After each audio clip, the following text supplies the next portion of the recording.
Hi everyone. Before we get started, I want you to know that I sat in your seats not too long ago. I had a Teen Truth representative come to a student council conference I was at, and what I heard that day inspired me to do something that I've never done before, which is share my truth with others. So here I am, in front of a camera, sharing my truth with you. Here goes. I hit the ground running the start of my freshman year. I was a straight-A student, had lots of friends, varsity athlete, and was vice president of my class. Although I enjoyed all of this newfound success, I felt that nothing was ever enough and started piling more and more onto my plate. After struggling with this for months, I finally went to a professional to seek help. As I started getting treated for depression and anxiety, I fell into a deep hole. I didn't want to ask for help from those around me because I felt like I was no longer the perfect Sarah.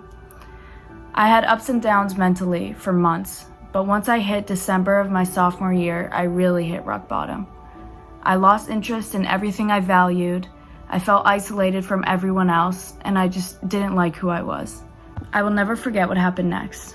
On January 9th, 2019, an upperclassman reached out to me and said they noticed I had been struggling and offered to sell me a vape.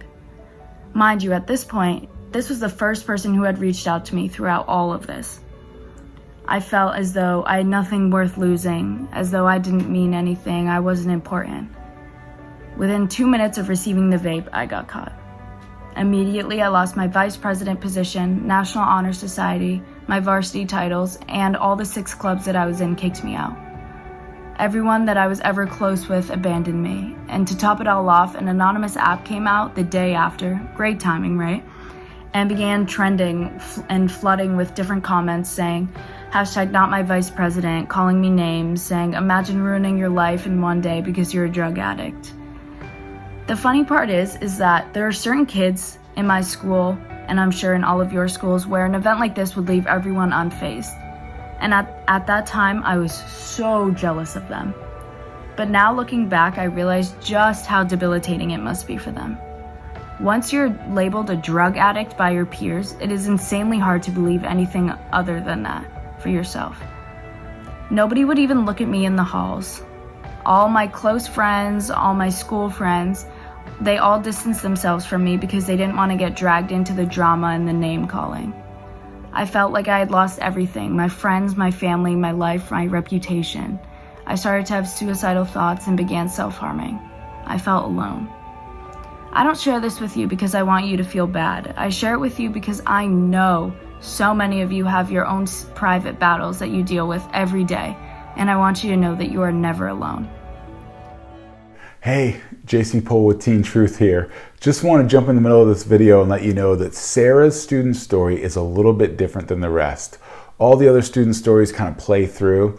With Sarah's, we chose to basically divide it up into 2 different videos. So the first video you just watched will be played kind of towards the beginning of the assembly, and this second video you're going to watch basically will be played in the middle of the assembly. We just kind of wanted to show kind of Sarah's fall, like her challenges, and then of course how she came back from those challenges and kind of found her voice. So hope you enjoy her story, hope your kids enjoy her story, and let's check it out right now, part 2. Hey there, it's good to be back. I didn't get to finish my story.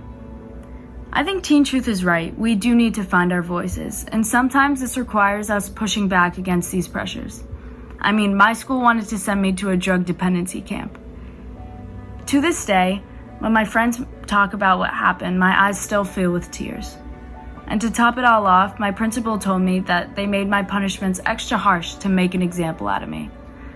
Now, I'm not here to tell you this to scare you or say vaping will ruin your life like it did mine.